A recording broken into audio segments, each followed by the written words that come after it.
Hello everyone, welcome to Ved Mantra classes. आज हम लोग देखने जा रहे हैं चैप्टर 13 स्नेह अध्याय के बारे में। तो चैप्टर 13 स्नेह अध्याय जो है वो स्टार्ट ऑफ कल्पना चतुष्क है। तो हमारे पास कितने चतुष्क होते हैं? तो टोटल 7 चतुष्क बताए गए हैं और 2 एक्स्ट्रा संग्रह द्वय बताए गए हैं चरक के सूत्र स्थान में। ठीक है, 30 अध्याय होते हैं, उसको 7 चतुष्कों में डिवाइड किया गया है। तो 7 4 होता है 28 और फिर 2 बचा तो संग्रह द्वय बोल के 29th और 30th चैप्टर को रखा गया है। तो हम लोग चतुष्क का एक ट्रिक याद किए थे कि चतुष्क को कैसे याद रखोगे। भैंसनी करो योजना अन्नपान की। ठीक है, तो भैंसनी करो योजना अन्नपान की से याद रखना। भेषज चतुष्क है सबसे पहला, भैंसनी का भ से भेषज चतुष्क होता है, फिर होता है स से होता है स्वास्थ्य चतुष्क, फिर नी से होता है निर्देश चतुष्क। भैंसनी करो से याद रखना है कि क्या बोलते हैं, कल्पना चतुष्क और रोग चतुष्क। ठीक है, तो करो योजना से योजना चतुष्क, भैंसनी करो योजना अन्नपान की, तो लास्ट वाला चतुष्क जो है वो अन्नपान चतुष्क है। ठीक है, तो इस तरीके से 7 चतुष्क होते हैं और 7 चतुष्कों के बाद होता है संग्रह द्वय। ठीक है, तो ये होता है चरक सूत्र स्थान 30 अध्याय का डिवीज़न जो चरक ने किया है। ठीक है, तो उसमें हम लोग अभी कल्पना चतुष्क के स्टार्ट कर रहे हैं। ठीक है, कल्पना चतुष्क में जो पहला अध्याय जो है वो है स्नेह अध्याय। ठीक है, तो इसमें क्या क्या इंपॉर्टेंट पॉइंट्स है? तो सबसे पहला पॉइंट जो इम्पॉर्टेंट है वो है कि इस चैप्टर में 25 क्वेश्चंस टोटल पूछे गए हैं। ठीक है, तो इसमें जो अग्निवेश है वो आत्रेय पुनर्वसु से कितने क्वेश्चन पूछते हैं? तो 25 क्वेश्चंस पूछते हैं। ये एक इम्पॉर्टेंट क्वेश्चन है पीजी के लेवल के लिए भी। ठीक है, फिर देखो स्नेह योनि भेद की बात करते हैं। तो स्नेह का जो स्नेह है उसको योनि के हिसाब से भेद करेंगे तो उसके 2 भेद होते हैं, एक स्थावर और एक जांघम। स्थावर मतलब होता है प्लांट ओरिजिन और जांघम का मतलब होता है एनिमल ओरिजिन। ठीक है, फिर देखो स्नेह विकल्प भेद से, तो 4 प्रकार के स्नेह होते हैं विकल्प भेद से। ठीक है, घृत तेल वसा मज्जा, इसको क्या बोलते हैं? महास्नेह भी बोलते हैं। ठीक है, फिर देखो संख्य संख्याता संख्येय सहासीन, ये टर्म किसके लिए यूज़ किया गया है? तो term is used to describe Atreya Punarvasu sitting among other ब्रह्मज्ञानीज। ठीक है, तो ये जो श्लोक है, श्लोकांश है, संख्य संख्याता संख्येय सहासीन, मतलब ये होता है कि आत्रेय पुनर्वसु बहुत सारे ब्रह्म ज्ञानियों के बीच में बैठे हुए इस अध्याय के बारे में जब अग्निवेश कुछ पूछते हैं प्रश्न तो उसका उत्तर दे रहे हैं। ठीक है, अब देखो हम लोग क्वेश्चन वाइज पढ़ते हैं कि क्या क्वेश्चन पूछे गए और क्या उसका उत्तर था। इस हिसाब से मैंने इस चैप्टर को पढ़ाया है। ठीक है, तो देखें तो सबसे पहले क्वेश्चन आता है कि स्नेह योनि कितनी है? तो स्नेह योनि जो है वो 2 प्रकार की है, स्थावर और जांघम, plant origin and animal origin. इसमें एक बहुत इंपॉर्टेंट क्वेश्चन आता है, सर्वेशाम तेल जाता नाम तिल तैलम विशेष्यते। ठीक है, तो तिल तेल को फिलिंग द ब्लैंक्स कर देगा और पूछेगा सर्वेशाम तेल जाता नाम डैश विशेष्यते। तो बोलना है कि सभी तेलों में, सर्वेशाम तेल जाता नाम, तेल की जातियों में जितने भी तेल बताए गए हैं उन सब में श्रेष्ठ कौन सा तेल है? तो तिल तेल है। इसीलिए अगर कहीं पे मेंशन नहीं है कि कौन से तेल की बात हो रही है, खाली तेल बस बोल दिया है, तो वहाँ पे क्या समझना चाहिए कि ये तिल तेल की बात कर रहा है। ठीक है, वैसे ही अगर कहीं पर लवण लिखा हुआ है और स्पेसिफाई नहीं किया है कि कौन सा लवण लिया है तो समझ लेना है कि वो सैंधव लवण की बात कर रहा है। ठीक है, तो वैसे ही तेल की अगर कहीं पे बात कर रहा है और स्पेसिफाई नहीं किया है कि कौन से तेल को यूज़ कर रहे हैं तो उसको क्या समझना चाहिए? उसको समझना चाहिए कि वो तिल तेल की बात कर रहा है। तो सर्वेशाम तेल जाता नाम तिल तेलम विशिष्यते बलार्थे स्नेहने च अग्रम एरंडम तु विरेचने। ठीक है, देखो सर्वेशाम तेल जाता नाम तिल तेलम विशिष्यते, तो सभी तेलों में तिल तेल विशेष होता है। किसके लिए? बलार्थे स्नेहने च, यहाँ तक जो है वो तिल तेल के बारे में बोला है। बलार्थी स्नेहने च मतलब बल को बढ़ाने वाला और स्नेहन करने वाला। ठीक है, तो बल को बढ़ाने वाला और स्नेहन करने वाला सभी तेलों में जो प्रधान है वो कौन है? तिल तेल है। फिर देखो एरंडम टू विरेचने, एरंडम टू विरेचने बोला गया है, मतलब कि अगर हम विरेचन करवाने के लिए जो तेल श्रेष्ठ है उसकी बात करें तो एरंड तेल जो है वो विरेचन कराने के लिए श्रेष्ठ होता है। एरंड तेल को हम लोग कैस्टर ऑयल बोलते हैं, मार्केट में मिलता है कैस्टर ऑयल के नाम से, कॉन्स्टिपेशन में दिया जाता है। ठीक है, तो ये क्या करता है? विरेचन करवाता है, लेक्सेटिव है। ठीक है, तो लेक्सेटिव होने की वजह से विरेचन द्रव्यों में कौन सा तेल अच्छा है? तो विरेचन के लिए कौन सा तेल अच्छा है? तो एरंड तेल अगर अच्छा है। ठीक है, तो ये श्लोक बहुत इंपॉर्टेंट है, याद रखना। सर्वेशाम तेल जाता नाम तिल तेलम विशिष्यते बलार्थे स्नेहने च, यहाँ तक बोल रहा है वो तिल के बारे में। फिर उसके बाद अग्रम एरंडम तु विरेचन है, विरेचन करवाने के लिए अग्र तेल कौन सा है तो एरंड है, ठीक है। अग्र का मतलब होता है प्रधान या फिर श्रेष्ठ, ठीक है। तो शरीर में बलाधान हेतु स्नेहन करने के लिए तिल तेल श्रेष्ठ होता है और विरेचन करने के लिए एरंड तेल श्रेष्ठ होता है। सभी तेलों में श्रेष्ठ है तिल तेल, ठीक है। अब क्वेश्चन नंबर 2 में आते हैं, तो स्नेह के कितने भेद होते हैं, ठीक है।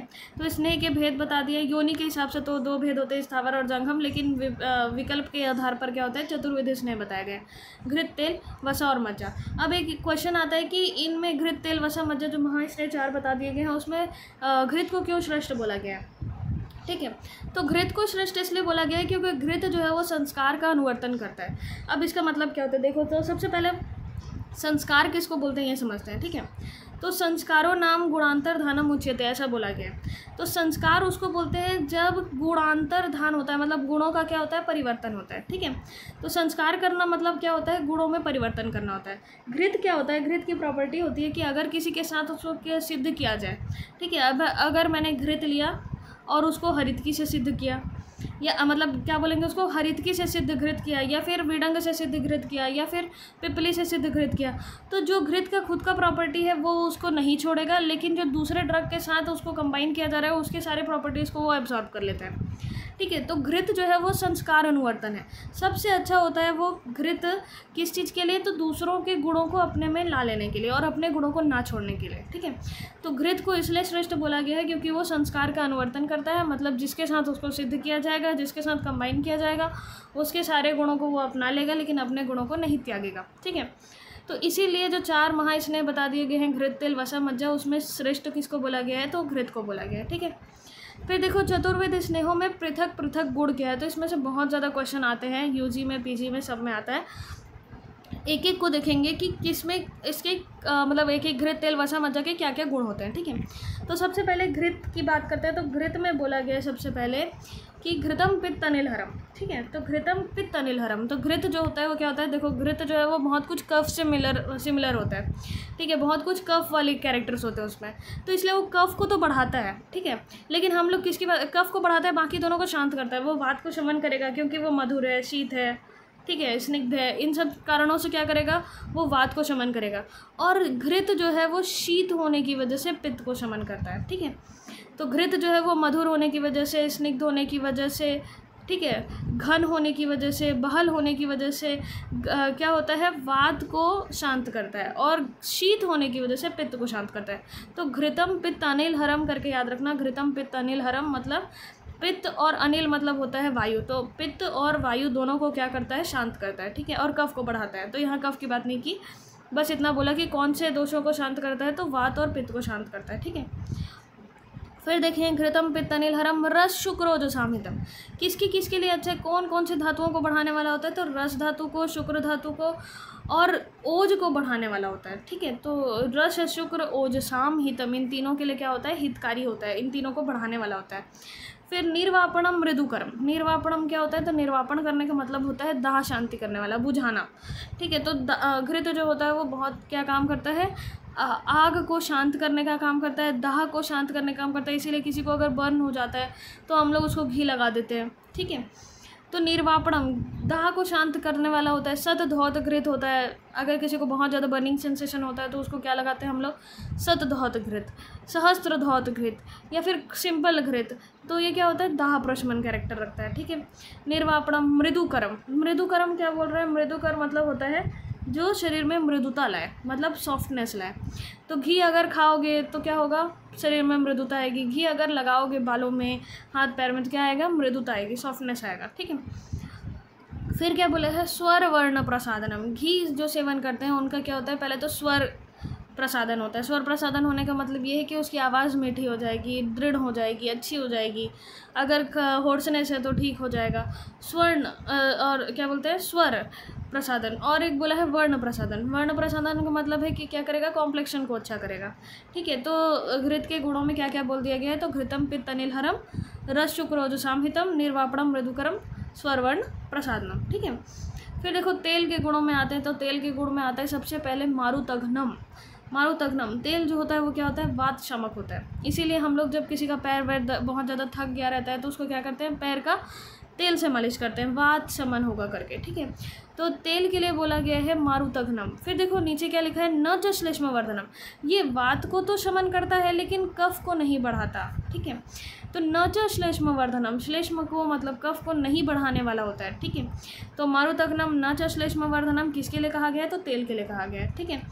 फिर देखो बलवर्धनम, ठीक है। तो क्या होता है, जो तेल होता है वो क्या है, बल को बढ़ाने वाला होता है। अब एक्सटर्नल प्रयोग से भी और इंटरनल प्रयोग से क्या होता है, बल को बढ़ाने वाला होता है।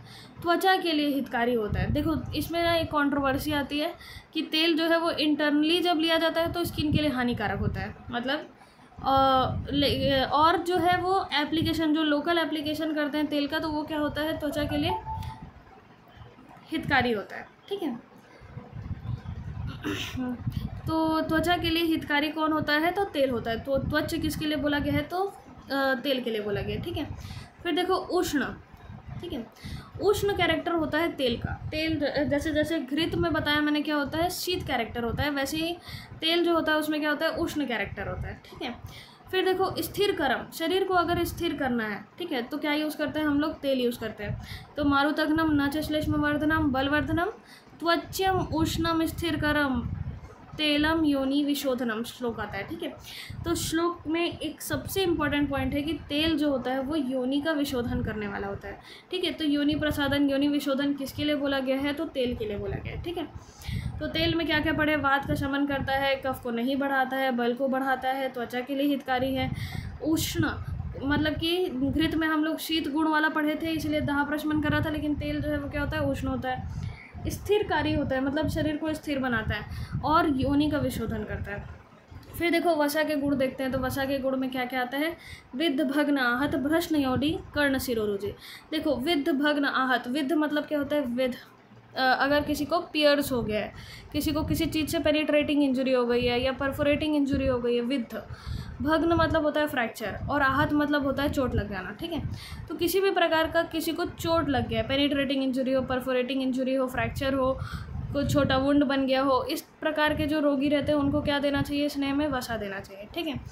भ्रष्ट योनि, किसी को अगर वेजाइनल प्रोलैप्स हो गया, यूट्राइन प्रोलैप्स हो गया है, तो योनि भ्रष्ट वाले रोगी को क्या देना चाहिए, तो वसा देना चाहिए। कर्ण शिरोरुजा, कान में या फिर सिर में बहुत भयंकर रुजा हो रही है, तो उस वाले केस में क्या देना चाहिए, वसा का सेवन करवाना चाहिए। तो वसा के लिए बोला गया है विद्ध भग्न आहट भ्रष्ट योनि कर्ण शिरोरुजि। फिर बोला गया है पौरुषुपचय उत्साहो व्यायामे च इष्यते वसा, ठीक है। तो पुरुषार्थ की वृद्धि चाहने वाले व्यक्ति को किस चीज़ का सेवन करना चाहिए, तो वसा का सेवन करना चाहिए। पुरुषार्थ में 4 पुरुषार्थ होते हैं, धर्म अर्थ काम और मोक्ष, ठीक है। तो जो पुरुषार्थ की वृद्धि करना चाहते हैं उनको क्या चीज़ का, स्नेह का सेवन करना चाहिए, तो वसा का सेवन करना चाहिए। रोज़ व्यायाम करने वाले व्यक्ति को क्या करना चाहिए, शरीर को स्निग्ध करने के लिए वसा का सेवन करना चाहिए, ठीक है। तो क्या बोला गया है, विविध भग्न आहट भ्रष्ट योनि कर्ण शिरोरुजि पौरुषुपचय स्नेह, जिसको पुरुषार्थ की कामना है, पौरुषुपचय स्नेह व्यायामे च इष्यते वसा, जो रोज़ व्यायाम करता है ऐसे व्यक्ति को अपने शरीर को स्निग्ध करने के लिए वसा का सेवन करना चाहिए, ठीक है। फिर देखो मज्जा के गुणों में आते हैं। तो मज्जा के गुणों में बोला गया है बल शुक्र रस श्लेष्मा मेदो मज्जा विवर्धनम। क्या बोल रहे हैं कि बल को बढ़ाता है, शुक्र को बढ़ाता है, ठीक है। क्योंकि मज्जा जो है वो क्या होता है, मज्जा का उत्तरोत्तर धातु क्या होता है, शुक्र, अस्थि मज्जा शुक्र, ठीक है। तो मज्जा के बाद क्या बनता है, शुक्र बनता है, तो इसलिए मज्जा जो है वो क्या करता है, शुक्र को बढ़ाता है, ठीक है। साथ में रस धातु को बढ़ाता है, श्लेष्मा को बढ़ाता है और मेद को भी बढ़ाता है, ठीक है। तो अगर कोई मज्जा का सेवन करता है तो क्या होता है, बल की वृद्धि होती है, शुक्र की वृद्धि होती है, रस की वृद्धि होती है, श्लेष्मा की वृद्धि होती है और मेद धातु की वृद्धि होती है, ठीक है। तो बल शुक्र रस श्लेष्मा मेदो मज्जा विवर्धनम मज्जा विशेष तो अस्थानाम बलकृत स्नेह निहिते। तो क्या बोला गया है कि अस्थि को विशेषकर बल प्रदान करने वाला कौन होता है, तो मज्जा होता है। तो देखो जो अस्थि का उत्तरोत्तर धातु है वो मज्जा है, ठीक है। तो मज्जा जो है वो पूर्व धातु का भी क्या करेगा, वर्धन करेगा और उत्तर धातु का भी वर्धन करेगा। इसलिए वो शुक्र को भी बढ़ा रहा है और किसको बढ़ा रहा है, पीछे की तरफ जाके अस्थि को भी बढ़ा रहा है। तो अस्थि को विशेष बल प्रदान करने वाला कौन होता है, तो मज्जा धातु होता है, ठीक है, मज्जा स्नेह होता है, ठीक है। फिर 4th क्वेश्चन आता है कि कौन सा स्नेह कब इस्तेमाल होता है, ठीक है। तो बहुत इंपॉर्टेंट है इसको याद रखना कि घृत जो है वो पित्त शामक बहुत अच्छा है। ठीक है, तो घृत जो है वो पित्त शामक बहुत अच्छा है, तो शरद ऋतु में यूज़ किया जाता है क्योंकि शरद ऋतु में पित्त का प्रकोप होता है। अच्छा, तेल जो है वो बहुत अच्छा वात शामक है। ठीक है, तो वात का प्रकोप होता है प्रावृट में, इसीलिए हम लोग क्या यूज़ करते हैं, तेल यूज़ करते हैं प्रावृट ऋतु में। अब देखो, वैशाख में मतलब माधव में मतलब वसंत में वसा और मज्जा का सेवन किया जाता है। ठीक है, तो देखो कैसे याद रखोगे, घृत जो है वो शरद ऋतु में इसलिए यूज़ होता है क्योंकि शरद ऋतु में पित्त का प्रकोप होता है और घृत पित्त के लिए बहुत अच्छा शामक औषधि है। फिर तेल की बात करें तो तेल जो है वो मारुत का शमन करने वाला होता है, कफ को नहीं बढ़ाने वाला होता है। तो वात का जिस काल में प्रकोप होता है जैसे कि प्रावृट ऋतु, उसमें हम लोग क्या यूज़ करते हैं, तेल यूज़ करते हैं।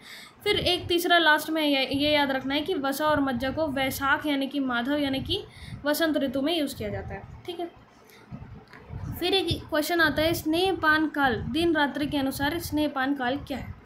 तो गर्मी में वात पित्त की अधिकता के कारण रात में सेवन करना चाहिए। ठीक है, तो गर्मी है, ठीक है, स्नेहपान का काल की बात कर रहा है दिन और रात के हिसाब से, तो किस टाइम पे हम लोगों को दिन में स्नेहपान करवाना चाहिए और किस टाइम पे रात में स्नेहपान करवाना चाहिए। तो देखो, गर्मी का ऋतु है तो उसमें क्या रहता है, अगर गर्मी है, बहुत ज़्यादा गर्मी है, तो क्या होगा, वात और पित्त की अधिकता रहती है। ठीक है, या तो गर्मी है तो वात पित्त की अधिकता है। ठीक है, दोनों ही केस में क्या है, उष्णता है। ठीक है, तो उस टाइम पे हम लोगों को क्या करना चाहिए, रात में स्नेहपान करवाना चाहिए। ठीक है, और देखा जाए शीतकाल है, अगर शीतकाल है या कफ वृद्धि का टाइम है या कफ वृद्धि हो गई है शरीर में, तब स्नेहपान जो है वो दिन में करवाना चाहिए। ठीक है, तो कैसे याद रखोगे, देखो गर्मी के सीज़न में अगर हम लोगों को दिन में कुछ खाने की इच्छा नहीं हो रही होती है, ठीक है, गर्मी का सीज़न रहता है, ठीक है, ऐसे ही जठराग्नि मंद रहती है, वैसे काल में वैसे टाइम पे अगर हम लोगों को दिन में स्नेहपान करवा दिया जाए तो वो पचेगा ही नहीं। ठीक है, इसीलिए गर्मी के सीज़न में क्या बोला गया है, रात्रि में जब थोड़ा अनुकूल वातावरण हो जाए, ठंडा हो जाए, तब स्नेहपान करवाओ, व्यक्ति को बेचैनी नहीं होगी। ठीक है, और अगर वात पित्त की अधिकता है तो भी रात में क्यों करवाने के लिए बोला गया है, क्योंकि वात और पित्त भी क्या करते हैं, दोनों, वात जो है वो तो जिसके साथ मिलता है उसके गुणों को अपना लेता है क्योंकि वो योग वही है। ठीक है, तो पित्त, वात और पित्त मिल जाएंगे तो क्या करेगा, पित्त जो है वो डोमिनेंट हो जाएगा, तो पित्त डोमिनेंट होकर क्या करेगा, वात को भी उष्ण कर देगा। तो उष्णता के कारण क्या है, दिन में धूप में ऐसे ही गर्मी बढ़ी रहती है, दिन के टाइम पे टेम्परेचर ज़्यादा रहता है, तो उस टाइम पे अगर स्नेहपान करवाएंगे तो हजम नहीं होगा, बेचैनी होगी, उपद्रव उत्पन्न होंगे, इसीलिए रात्रि में स्नेहपान करवाने की बात की गई है। और शीतकाल में, शीतकाल जो होता है उसमें क्या होता है,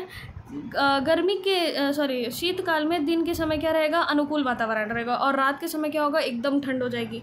एकदम ठंड और एकदम गर्म में स्नेहपान पचता नहीं है, तो इसलिए क्या करना चाहिए, शीतकाल है तो उस टाइम पे क्या करना चाहिए, रात्रि में सेवन नहीं करवा सकते, इसीलिए दिन में सेवन करवाना है। ठीक है, वैसे ही बोला जाए कफ की वृद्धि का टाइम है या कफ वृद्धि हुई है तो भी क्या करवाना चाहिए, दिन में स्नेहपान करवाना चाहिए। ठीक है, ताकि वो क्या हो, पिघले। ठीक है, अगर विपरीत का सेवन कर दिया जाए तो क्या होगा, देखो इसको याद रखना है कि विपरीत अगर सेवन कर दी जाए, अगर गर्मी का समय है, वात की अधिकता है, पित्त की अधिकता है या वात पित्त प्रधान प्रकृति है, और ऐसे समय में अगर दिन में स्नेहपान करवा दिया जाए, करवाना था रात में, ठीक है, अगर दिन में स्नेहपान करवा दिया जाए तो क्या होगा, तो ट्रिक याद रखना, मापी उका। ठीक है, मापी उका का मतलब होता है मूर्छा, प्यास, उन्माद और कामला। मापी उका, माँ से याद रखना है मूर्छा, पी से याद रखना है पिपासा, ऊ से याद रखना है उन्माद और का से याद रखना है कामला।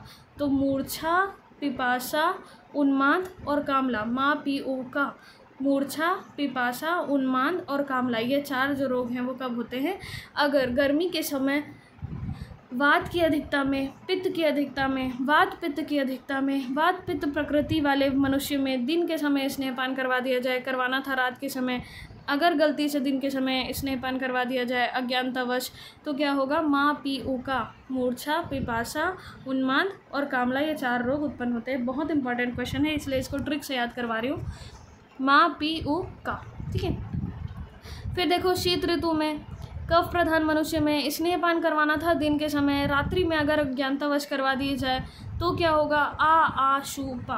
ट्रिक क्या है, आ शु पा। ठीक है, तो आ से याद रखना है अनाह, आ से याद रखना है अरुचि, सु से याद रखना है उदरशूल और पा से याद रखना है पांडु। तो क्या क्या उत्पन्न होगा, आ से आना, आ से अरुचि, सु से उदरशूल और पांडु। ठीक है, तो आ शु पा ठीक है। तो और मापीयूका का मतलब है मूर्छा, पिपासा, उन्माद और कामला। और आशुपा का मतलब होता है आना, अरुचि और उदरशूल और पांडु। ठीक है। फिर देखो एक क्वेश्चन आता है, क्वेश्चन नंबर 6, स्नेहपान का अनुपान। ठीक है। अब स्नेहपान का अनुपान बहुत इंपॉर्टेंट है कि घृत को गर्म जल के साथ देना चाहिए। ठीक है। जो स्नेहपान है, अनुपान क्या होता है? अनुपानम अनुपश्चात पियते इति अनुपानम बोला गया है। तो जो चीज़ खा रहे हैं उसके बाद जो भी चीज़ का सेवन किया जाता है, जैसे कि मेडिसिन हम लोग पानी के साथ लेते हैं, ठीक है, या फिर बोलेगा मेडिसिन को आप मधु के साथ लो, या तो फिर बोलेगा मेडिसिन को आप घी के साथ लो, या फिर बोलेगा मेडिसिन को आप मधु के शरबत मतलब कि मधु और पानी मिला के लो। ठीक है। तो या फिर बोलेगा मेडिसिन को शक्कर के साथ लो। तो जिसके साथ लिया जा रहा है उसको क्या बोलते हैं? अनुपान बोलते हैं। तो अनुपश्चात पियते, जो मेन प्रधान आहार है उसके बाद जो पिया जाता है या खाया जाता है उसको क्या बोलते हैं? अनुपान बोलते हैं। मेनली पीने वाली चीज़। ठीक है। तो इसलिए अनुपान है। ठीक है। तो अनुपान मतलब होता है अनुपश्चात पियते इति अनुपानम। ठीक है। ये श्लोक भी याद रखना। तो स्नेहपान के अनुपान की बात करें तो घृत, ठीक है, घृत जो है उसको क्या लेना चाहिए? गर्म जल के साथ रहना चाहिए। ठीक है। घृत जो है खुद क्या होता है? शीतल होता है। गर्म जल के साथ लेंगे जल्दी पचेगा, इसलिए घृत को क्या करना चाहिए? गर्म जल के साथ लेना चाहिए। तेल को यूज के साथ लेना चाहिए। यूज को आप कंपेयर कर सकते हो आज के ज़माने के दाल से। ठीक है। तो तेल को किस में लेना चाहिए? दाल के साथ, मतलब यूज के साथ लेना चाहिए। ठीक है। तो इसको कैसे याद रखोगे? दाल में क्या चीज़ का तड़का देते हैं हम लोग? तेल और कुछ कुछ जीरा सरसों डालते हैं। ठीक है। तो दाल में तड़का देते हैं तेल का, तो इसी से याद रखना तेल जो है वो क्या? यूश के साथ अनुपान में देना चाहिए। ठीक है। फिर देखो वसा और मज्जा में मंड। देखो वसा और मज्जा, मज्जा में माँ आया तो माँ से मंड। ठीक है। वसा मज्जा में अनुपान देना चाहिए मंड का। ठीक है। फिर यदि मंड यूश अनुपलब्ध हो तो सभी में गर्म जल का अनुपान दे सकते हैं। तो जैसे मेनली घृत के लिए गर्म जल का अनुपान बोला गया है, लेकिन हम लोग क्या कर सकते हैं? तेल में, वसा मज्जा में भी क्या कर सकते हैं? गर्म जल के साथ के अनुपान के साथ दे सकते हैं। ठीक है। लेकिन स्पेसिफिकली देखा जाए तो घृत को गर्म जल के साथ, तेल को यूज के साथ और वसा मज्जा को मंड के साथ देना चाहिए। ठीक है। एक इम्पॉर्टेंट बात जो सुश्रुत की है, ठीक है, सुश्रुत संहिता से ली गई है कि तुवरक और भल्लातक के साथ हमेशा शीतल अनुपान लेना चाहिए। तुवरक और भल्लातक ये दोनों बहुत उष्ण और तीक्ष्ण कैरेक्टर वाले होते हैं। ठीक है। इसलिए इनके अनुपान में क्या लेना चाहिए? शीतल अनुपान लेना चाहिए। अगर इसमें गर्म अनुपान ले लिया जाए तो शरीर में क्या? भयंकर दाह उत्पन्न करेगा। इसीलिए भल्लातक है, ठीक है, तुवरक है, इसमें क्या करना चाहिए? शीतल अनुपान लेना चाहिए। ठीक है। फिर एक पॉइंट आता है स्नेह की प्रविचारणा के बारे में। ठीक है। तो चरक में वर्णन है कि स्नेह की प्रविचारणा 24 मानी है द्रव्यानुसार। ठीक है। द्रव्यानुसार जो है वो 24 प्रविचारणा मानी है चरक ने। तो चरक ने 24 मानी है, जबकि काश्यप ने द्रव्य अनुसार स्नेह की प्रविचारणा कितनी मानी है? तो 20 मानी है। चरक ने 24 मानी है, काश्यप ने 20 मानी है द्रव्य अनुसार स्नेह की प्रविचारणा। याद रखना द्रव्य के अनुसार 24 जो प्रविचारणा है वही अगर रस के अनुसार पूछा जाए तो 64 हो जाती है। 64 कैसे होती है? तो 63 जो है वो क्या होता है? रसों के कॉम्बिनेशन होते हैं और एक अच्छी स्नेह होता है। ठीक है। तो चरक जो है वो क्या बोलते हैं कि स्नेह की प्रविचारणा 24 होती है, काश्यप ने बोला है 20 होती है। रस के अनुसार देखा जाए तो 64 होता है। ठीक है। 64 रस के अनुसार 64 प्रविचारणा होती हैं स्नेह की। ठीक है। जिसमें 63 जो है वो रसों के कॉम्बिनेशन होते हैं और एक अच्छी स्नेह होता है। ठीक है। अच्छी स्नेह मतलब प्योर स्नेह। ठीक है। जिसमें कोई कॉम्बिनेशन नहीं है।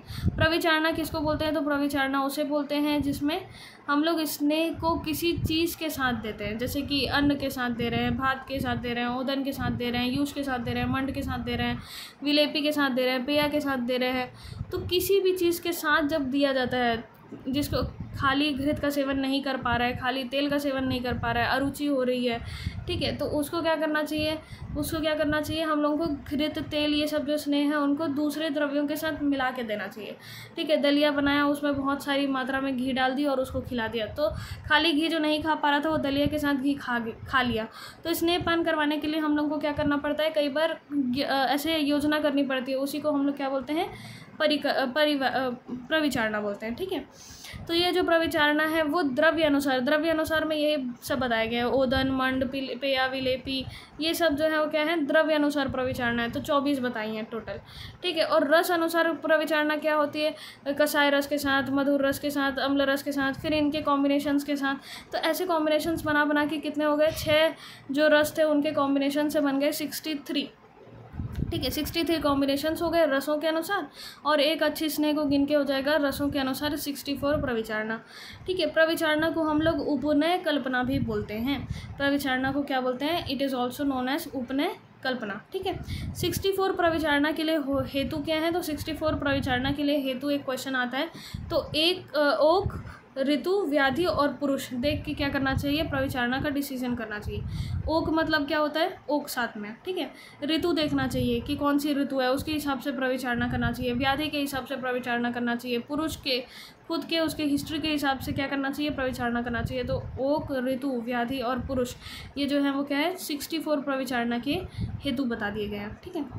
फिर एक क्वेश्चन आता है, क्वेश्चन नंबर 7 और 8। तो स्नेह की मात्रा और प्रमाण का प्रमाण। ठीक है। तो स्नेह की मात्रा कितनी लेनी चाहिए? तो दिन रात्रि में अगर पच जाएगा तो उसको क्या बोलते हैं हम लोग? उत्तम मात्रा बोलते हैं। दिन रात्रि मतलब कि 24 घंटा। अगर किसी को घृत दिया या तेल दिया या कोई भी स्नेह दिया और उसको पचाने में उसको 24 घंटे लग गए, तो उसे क्या बोलेंगे हम लोग? प्रधान मात्रा बोलेंगे या उत्तम मात्रा बोलेंगे। अगर किसी को घृत, तेल, वसा, मज्जा कुछ भी स्नेह दिया गया और उसे पचाने में 12 घंटे लग गए, ठीक है, वो दिन भर में पचा पा रहा है, मतलब 12 घंटे में पचा पा रहा है, तो उसको क्या बोलेंगे हम लोग? मध्यम मात्रा बोलेंगे। अगर कोई व्यक्ति को स्नेहपान करवाया गया है और वो 6 घंटे में उसे पचा लेता है, तो उसे हम लोग क्या बोलेंगे? ह्रस्व मात्रा बोलेंगे। तो 24 घंटे में मतलब दिन रात में पचा रहा है तो क्या हुआ? प्रधान मात्रा। दिन भर में पचा रहा है मतलब 12 घंटा में पचा रहा है तो वो क्या है? मध्यम मात्रा। अगर आधे दिन में मतलब कि 6 घंटे में पचा ले रहा है तो वो क्या है? ह्रस्व मात्रा। फिर स्नेह की कौन सी मात्रा किसके लिए उपयोगी है, ये क्वेश्चन आता है। ठीक है। तो देखो सबसे पहले देखते हैं प्रधान मात्रा। ठीक है। तो प्रधान, मध्यम और ह्रस्व मात्रा को देखेंगे तो प्रधान मात्रा जो है वो किसको देनी चाहिए? तो जो रोज़ अधिक मात्रा में स्नेहपान कर रहा है। अगर कोई रोज़ जो है वो 2 चम्मच घी खा रहा है तो 2 चम्मच घी खाने से तो उसको स्नेहन नहीं होगा। ठीक है। अगर हम लोगों को उसको स्नेहपान करवाना है तो हम लोगों को क्या करना चाहिए? ज़्यादा उसको घी देना पड़ेगा। तो प्रधान मात्रा उसको देना चाहिए जो लोग खुद रोज़ से डाइट के रूप में क्या कर रहे हैं? स्नेह का भारी मात्रा में सेवन कर रहे हैं। ठीक है। तो रोज़ अधिक मात्रा में स्नेहपान करने वाले व्यक्ति को हम लोगों को जब स्नेहपान देना पड़ेगा तो क्या हो जाएगी? उसकी मात्रा बढ़ जाएगी। तो प्रधान मात्रा यूज़ करना पड़ेगा। भूख प्यास सहन करने का अभ्यास हो जिसको, ठीक है, प्रधान मात्रा देने के बाद क्या होता है? बहुत देर तक उसको बहुत देर तक उसे प्यास लगेगा। ठीक है। क्योंकि जो स्नेह जब डाइजेशन होता रहता है तो शरीर का पूरा पानी का सोख लेता है। ठीक है। और व्यक्ति को तृष्णा की उत्पत्ति होती है। तो जिसको भूख और प्यास सहन करने का अभ्यास हो, कर सकता हो, शक्ति हो उसके पास, उसको क्या करवा सकते हैं हम लोग? प्रधान मात्रा स्नेह की सेवन करवा सकते हैं। फिर देखो स्नेह की कौन सी मात्रा, प्रधान मात्रा किस में उपयोगी है? तो उत्तम जठराग्नि। अगर किसी की उत्तम जठराग्नि है तो उसको क्या कर सकते हैं हम लोग? प्रधान मात्रा दे सकते हैं। ठीक है। फिर देखो अगर शरीर बल उत्तम है तो उसको क्या कर सकते हो? प्रधान मात्रा दे सकते हो। अगर किसी को गुल्म है, बहुत इंपॉर्टेंट बात है, गुल्म जो होता है वो क्या होता है? हमेशा वात प्रधानता वाला रहता है, इसीलिए गुल्म में हम लोगों को क्या करना है? प्रधान मात्रा में स्नेहपान करवाना है। सर्प काटा हुआ है, गांव में आज भी अगर सांप काट लेता है तो क्या करते हैं? घृतपान करवाते हैं। ठीक है। तो सर्प से काटा हुआ व्यक्ति है उसको क्या करवाना चाहिए? घृतपान करवाना चाहिए। प्रधान मात्रा में स्नेहपान करवाना चाहिए। ठीक है। फिर देखो विसर्प का रोग है। विसर्प क्या होता है? विसर्प एक टाइप ऑफ रोग है जिसके बारे में हम लोग चरक में भी पढ़ेंगे बाद में। ठीक है। तो विसर्प जो होता है उसमें क्या करता है? उसमें भी क्या करते हैं हम लोग? प्रधान मात्रा में स्नेहपान करवाते हैं। उन्माद में और मूत्रकृच में भी हम लोग क्या करवाते हैं? प्रधान मात्रा में स्नेहपान करवाते हैं। तो इसको कैसे याद रखोगे? तो एक ट्रिक है, उन्मादी गुलाम को मूर्ख सर्प ने काटा। ठीक है। सारे पॉइंट्स नहीं कवर हो रहे हैं। उन्मादी से उन्माद याद रखना है। ठीक है। गुलाम से याद रखना है गुल्म। ठीक है। मूर्ख से याद रखना है मूत्रकृच, और सर्प से याद रखना है विसर्प और सर्प काटा हुआ। ठीक है। तो एटलीस्ट 5 तो याद हो गए। ठीक है। तो क्या गुल्म जो है, उन्मादी गुलाम को मूर्ख सर्प ने काटा करके याद रखना। तो उन्मादी से याद रखना उन्माद, गुल्म से गुलाम से याद रखना गुल्म, और मूर्ख से याद रखना मूत्रकृच, सर्प से याद रखना विसर्प, और सर्प काटा हुआ व्यक्ति को प्रधान मात्रा में स्नेहपान करवाना चाहिए। प्रधान मात्रा में स्नेहपान किसको करवाना चाहिए? तो उन्मादी गुलाम को मूर्ख सर्प ने काटा। ठीक है। ये हो गया प्रधान मात्रा। इसके अलावा जो रोज़ अधिक मात्रा में स्नेहपान कर रहा है, भूख प्यास को सहन करने का अभ्यासी हो गया है, बहुत उत्तम जठराग्नि है, जिसकी बहुत प्रबल अग्नि है, बहुत ज़्यादा भूख लगता है, बहुत ज़्यादा पचा सकने की क्षमता है, बहुत शरीर बल है, बलवान व्यक्ति है, उसको क्या करवा सकते हो? प्रधान मात्रा का स्नेहपान करवा सकते हो। अब प्रधान मात्रा स्नेहपान करवाने से लाभ क्या क्या होंगे? प्रधान मात्रा स्नेहपान करवाने से जल्दी विकारों की शांति होगी। अगर वात रोग है, ठीक है, कोई सा भी रोग है जिसमें हम लोगों ने प्रधान मात्रा में स्नेहपान करवाया तो जल्दी रोगों की शांति होगी, क्योंकि हमने ज़्यादा औषधि दिया है, ठीक है, तो जल्दी विकारों की शांति होगी। दोषानुकर्षणी, अनुकर्षण करना मतलब कि निकाल के फेंक देना, ठीक है, तो शरीर से दोषों को क्या करता है? अनुकर्षण करता है, उसे शरीर से निकाल देता है, तो दोषों का अनुकर्षण करता है। कौन से दोषों का? जो विकृत है, जो विषम है, जो रोग उत्पादक है, उन दोषों को शरीर से जल्दी निकाल देता है, तो क्या करता है? जल्दी ही आरोग्य प्रदान करता है। सर्व मार्ग अनुसारिणी, प्रधान मात्रा में अगर स्नेह का पान किया जाए तो सर्व मार्ग अनुसारिणी है, पूरे शरीर में सभी जगहों पे पहुंचेगा और क्या करेगा? दोषों का नाश करेगा। बल्य होता है, प्रधान मात्रा में अगर स्नेहपान करवाया जाए तो बल का वृद्धि करता है। पुनर्नवकारी, बहुत इंपॉर्टेंट पॉइंट है, प्रधान मात्रा में स्नेह का सेवन करने से पुनर्नवकारी होता है। पुनर्नवकारी मतलब पुनर्निर्माण करता है, शरीर का पूरे धातुओं का नया रूप बन जाता है, मतलब शरीर को नया कर देगा, इंद्रियों को नया कर देगा, मन को नया कर देगा, तो शरीर, इंद्रिय और मनोगत रोगों को दूर करके उन्हें नया बना देता है। पुनर्नवकारी किसके लिए कहा गया है? तो पुनर्नवकारी प्रधान मात्रा में स्नेह सेवन से लाभ का एक पॉइंट है, ठीक है। तो प्रधान मात्रा में स्नेह सेवन करने से क्या लाभ होता है? जल्दी विकारों की शांति होती है, दोषों का अनुकर्षण होता है, सभी मार्गों में वो अनुसरण करके क्या करता है? दोषों को शांत करता है, ठीक है। फिर बल्य होता है, बल का वर्धन करता है। पुनर्नवकारी मतलब शरीर, मन और इंद्रिय, इन तीनों के रोगों को दूर करके उन्हें नया बनाता है, ठीक है। फिर देखो मध्यम मात्रा का स्नेहपान किसको करवाना चाहिए? तो एक पॉइंट आता है अरुष्क, स्फोट, पीड़िका, कंडू, पामा, कुष्ठ, इन सब में क्या करवाना चाहिए? मध्यम मात्रा का स्नेहपान करवाना चाहिए। तो देखो, तो अरुष्क, स्फोट, पीड़िका, कंडू, पामा, कुष्ठ, ये सब क्या है? स्किन डिसीजेस है, ठीक है। तो मध्यम मात्रा का स्नेहपान किस में करवाना चाहिए? सारे स्किन डिसीजेस में। अरुष्क, स्फोट, पीड़िका, कंडू, पामा, कुष्ठ, ये सारे स्किन डिसीजेस में क्या करवाना चाहिए? मध्यम मात्रा का स्नेहपान करवाना चाहिए। साथ में प्रमेह में, वात रक्त में, प्रमेह किसको बोलते हैं? तो डायबिटीज़ का जो प्री डायबिटीज़ है उसको प्रमेह बोल सकते हैं, वात रक्त जो है वो गाउट को बोल सकते हैं। और मध्यम बल वाला रोगी, हम लोगों ने देखा था कि प्रधान मात्रा स्नेहपान किसको करवाना है? जो बहुत बलकारी है, लेकिन जो मध्यम बल वाला व्यक्ति है उसको क्या करना चाहिए? मध्यम स्नेहपान करवाना चाहिए, ठीक है, मध्यम मात्रा का स्नेहपान करवाना चाहिए। मृदु कोष्ठी को अगर ज़्यादा मात्रा में स्नेहपान करवाएंगे तो विरेचन करवाएगा, इसीलिए उसको क्या करना चाहिए? मध्यम मात्रा का स्नेहपान करवाना चाहिए मृदु कोष्ठी को।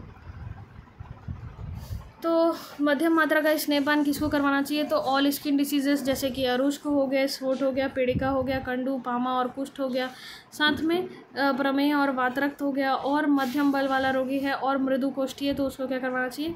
मध्यम मात्रा में स्नेहपान करवाना चाहिए। फिर मध्यम मात्रा का स्नेहपान किस में क्या क्या लाभ करता है? मध्यम मात्रा का स्नेहपान जो है वो क्या क्या लाभ करता है? तो देखो, मंद विभ्रंश, ये अधिक उपद्रव नहीं करता, ठीक है। जैसे कि अगर प्रधान मात्रा स्नेहपान करवाएंगे तो चांसेस हैं कि वो उपद्रव कर सकता है, लेकिन मध्यम मात्रा में स्नेहपान करवाएंगे तो लेस कॉम्प्लिकेशन उत्पन्न करेगा। तो मंद विभ्रंशा किसके लिए कहा गया है? बहुत इंपॉर्टेंट क्वेश्चन है, पीजी लेवल का। मंद विभ्रंशा, मध्यम मात्रा सेवन से उत्पन्न लाभ है मंद विभ्रंशा, ठीक है। न च अति बलहारिणी, क्या होता है? बहुत ज़्यादा स्नेहपान करवाने से व्यक्ति दुर्बल हो जाता है, इसलिए क्योंकि उसको पचाने में उसकी बहुत ज़्यादा एनर्जी लॉस हो जाती है, फैट का डाइजेशन कठिन होता है, ठीक है। तो न चलती बलहारिणी, अगर प्रधान मात्रा में सेवन करवाते तो ज़्यादा बल को हरण कर लेता, ठीक है, लेकिन बल्य भी बोला गया है उसके लिए, ठीक है, बाद में बल को बढ़ाता है, लेकिन जब तक पच रहा है तब तक दुर्बलता उत्पन्न करता है, ठीक है। तो मध्यम मात्रा का सेवन करेंगे तो क्या होगा? न च अति बलहारिणी, बल को उतना ज़्यादा हरण नहीं करेगा, ठीक है। फिर सुखेन च स्नेहयति, सुख कारक, सुख से क्या हो जाएगा? कम कॉम्प्लिकेशन के साथ, सुख से ज़्यादा दुर्बलता उत्पन्न किए बिना क्या हो जाएगा? शरीर का स्नेहन हो जाएगा अगर मध्यम मात्रा में क्या करेंगे? स्नेहपान करेंगे, ठीक है। तो मध्यम मात्रा में स्नेहपान से क्या होता है? मंद विभ्रंशा, मतलब कि अधिक उपद्रव नहीं करता, न च अति बलहारिणी, बल को ज़्यादा हरण नहीं करता, सुख से स्नेहन कर लेता है, और शोधन के लिए प्रयुक्त मात्रा, बहुत इंपॉर्टेंट है, शोधन करवाने के लिए कौन सी मात्रा स्नेहपान करवाते हैं? तो मध्यम मात्रा स्नेहपान करवाते हैं शोधन के लिए, ठीक है। फिर देखो ह्रस्व मात्रा की बात करते हैं। ह्रस्व मात्रा किस में देनी चाहिए, तो देखो वृद्ध है, बालक है, सुकुमार है, सदा सुखी रहने वाला सुकुमार व्यक्ति है, ठीक है, आज तक कभी किसी को उसको कोई रोग नहीं हुआ, कोई उसको समस्या नहीं हुई है, तो ऐसा व्यक्ति जो है वो ज़्यादा मात्रा में स्नेहपान को हैंडल नहीं कर सकता, ठीक है। तो ऐसे लोगों को हम लोगों को क्या करना चाहिए, ह्रस्व मात्रा में स्नेहपान करवाना चाहिए। तो जैसे हो गया वृद्ध हो गया, बालक हो गया, सुकुमार हो गया, सदा सुखी रहने वाला हो गया, इन लोगों को क्या करना चाहिए, ह्रस्व मात्रा में स्नेहपान करवाना चाहिए। खाली कोष्ठ रहना सहन नहीं कर पाने वाले लोग, कोई ऐसा रोगी है खाली कोष्ठ रहना सहन नहीं कर पाता है, उसको क्या करना चाहिए, हम लोग को ह्रस्व मात्रा में स्नेहपान करवाना चाहिए, ठीक है। मतलब वो भूख को सहन नहीं कर सकता। हम लोगों ने क्या पढ़ा था, प्रधान मात्रा का सेवन उसको करवाना चाहिए जो भूख प्यास को सहन कर सकता हो। तो जस्ट अपोजिट ह्रस्व मात्रा में स्नेहपान करवाना चाहिए उन लोगों को जो भूख प्यास को सहन नहीं कर सकते, खाली कोष्ठ रहना सहन नहीं कर सकते, भूखा 2 मिनट भी नहीं रह सकता, ठीक है। वृद्ध, बालक, सुकुमार है, सदा सुखी रहने वाला है, इसको ह्रस्व मात्रा में सेवन करवाएंगे। फिर देखो जठराग्नि बहुत तीव्र है, तो हम पढ़े थे कि प्रधान मात्रा में स्नेहपान करवाना है। तो जस्ट अपोजिट मंदाग्नि वाले पुरुष को क्या करवाना चाहिए, ह्रस्व मात्रा में स्नेहपान करवाना चाहिए, ठीक है। किसी को जीर्ण ज्वर है, अतिसार है और कास है, तो इसको याद रखना जातिका, एक ट्रिक है जातिका। जातिका क्या है, ज से ज्वर, अति से याद रखना जाति, ती से याद रखना अतिसार और कास से याद रखना कास, ठीक है। जातिका से याद रखना ज्वर, अतिसार और कास, ये तीनों वाले जो पेशेंट हैं इनको क्या करवाना चाहिए, ह्रस्व मात्रा में स्नेहपान करवाना चाहिए, जातिका याद रखना, ठीक है। तो जो वृद्ध है, बालक है, सुकुमार है, सदा सुखी रहने वाला रोगी है, ठीक है, उसको क्या करना चाहिए, जो कोष्ठ को खाली सहन नहीं कर सकता, भूख नहीं सहन कर सकता, मंदाग्नि वाला पेशेंट है, जीर्ण ज्वर वाला पेशेंट है,